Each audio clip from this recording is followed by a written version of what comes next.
Morning students. Now we are gonna talk about the third important topic, that is cytoplasm. Cyto means cell and plasm is fluid. The fluid inside the cell is called as cytoplasm. Plasma membrane is nothing but a cell membrane. That fluid is known as cytoplasm. So this cytoplasm is composition is almost 80% of water, and since it has more water, obviously it has the viscosity is less. So what is viscosity?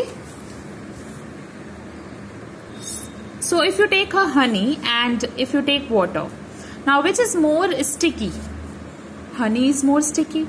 So this stickiness is a measure of viscosity. So the more sticky the fluid is, the more viscous it is. Similarly, the less sticky it is, the less viscous it is.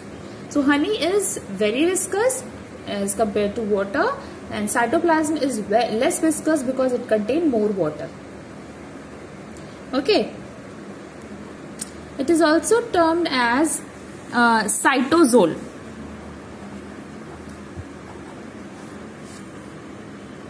So the entire fluid present inside the cell is known as cytoplasm. It's something like fluid is present on that different organisms are floating. So that's how it is. Many cell organelles are embedded inside the cytoplasm as a specific location. So let us quickly look at the significance of it. So whatever nutrient is needed for the survival, they are all present in the cytoplasm. Okay, because so it can utilize the nutrients.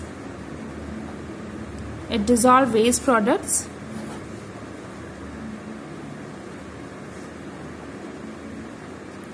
Waste products from the cell. So these waste products are also are present in dissolved form in the cytoplasm. Organelles embedded inside the cytoplasm.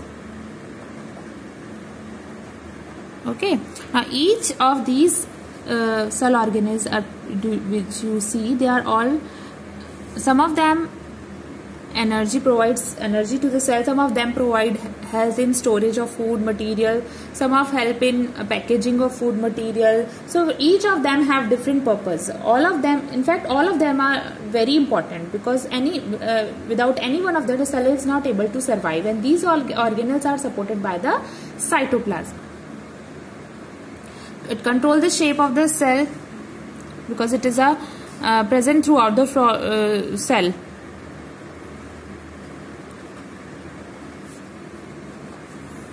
So to some extent it controls the shape of the cell.